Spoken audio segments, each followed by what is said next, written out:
খেলার মাঠ কিংবা যুদ্ধের ময়দান, ভারত পাকিস্তান মানেই চাপা উত্তেজনা। সম্প্রতি দুই দেশের তিক্ততা এতটাই চরমে পৌঁছায় যে তা রূপ নেয় সংঘর্ষে। 4 দিনের পাল্টাপাল্টি হামলার পর যুক্তরাষ্ট্রের প্রেসিডেন্ট ডোনাল্ড ট্রাম্পের হস্তক্ষেপে কার্যকর হয় যুদ্ধবিরতি। যুদ্ধবিরতি ঠিকঠাক মানলেও উত্তেজনা কমছে না প্রতিবেশী দুদেশের মধ্যে। এবারের বৈরিতা পানি নিয়ে। আশঙ্কা করা হচ্ছে যে কোনো সময়ই তা রূপ নিতে পারে রক্তক্ষয়ী সংঘাতে। এপ্রিলে ভারত নিয়ন্ত্রিত কাশ্মীরে বন্দুকধারীদের হামলায় 26 বেসামরিক নাগরিক নিহত হন। এ ঘটনায় পাকিস্তানের সশস্ত্র গোষ্ঠীগুলোকে দায়ী করে ভারত। ঘোষণা দেয় 6 দশকের পুরনো সিন্ধু পানি চুক্তি থেকে বেরিয়ে আসার। দিল্লির একতরফা সিদ্ধান্তকে প্রত্যাখ্যান করে ইসলামাবাদ, জানায় পানির যে কোনো প্রবাহ বন্ধ করাকে যুদ্ধ ঘোষণার শামিল হিসেবে দেখা হবে। যুদ্ধবিরতি হলেও সিন্ধু পানি চুক্তি বাতিলের সিদ্ধান্ত পুনর্বিবেচনা করবে না বলে সাফ জানিয়ে দিয়েছে ভারত। 21 জুন ভারতের স্বরাষ্ট্রমন্ত্রী অমিত শাহ ঘোষণা দেন, চুক্তিটি স্থায়ীভাবে স্থগিত থাকবে।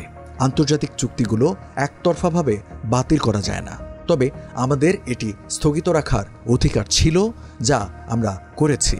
কেননা চুক্তির প্রস্তাবনায় উল্লেখ ছিল এটি দুদেশের শান্তি ও অগ্রগতির জন্য।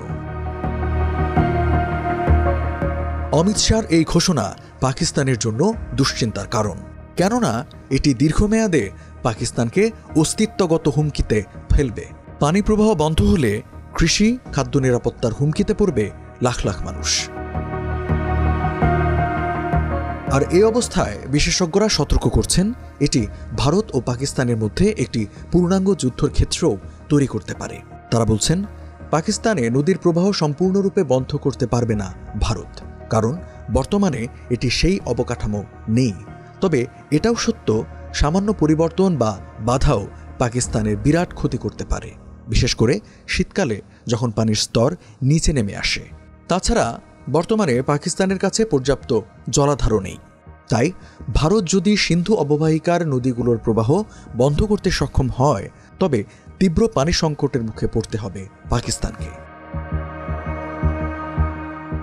ভারত পাকিস্তান বিরোধের মতো দুদেশের পানি উত্তেজনার মূলেও রয়েছে 1947 সালের দেশভাগ। সে সময় দেশ দুটি ব্রিটিশ ঔপনিবেশিক শাসন থেকে স্বাধীনতা লাভ করলেও জম্মু ও কাশ্মীরে উৎপত্তি ঝিলাম ও চেনাব নদীর পানি নিয়ে বিরোধ রয়ে যায়।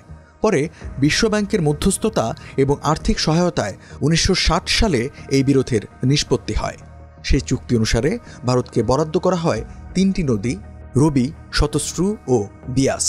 আর পাকিস্তান একচেটিয়াভাবে ব্যবহারের জন্য পায় সিন্ধু, ঝিলাম এবং চেনাব। পশ্চিমের নদীগুলোতে পানির প্রবাহ কাজে লাগিয়ে ভারতকে জলবিদ্যুৎ প্রকল্প নির্মাণের অনুমতি দেওয়া হয়। এক্ষেত্রে শর্ত, পাকিস্তানে নিরবিচ্ছিন্ন পানি প্রবাহ নিশ্চিত এবং নদীর নকশার সীমাবদ্ধতা মেনে চলবে ভারত।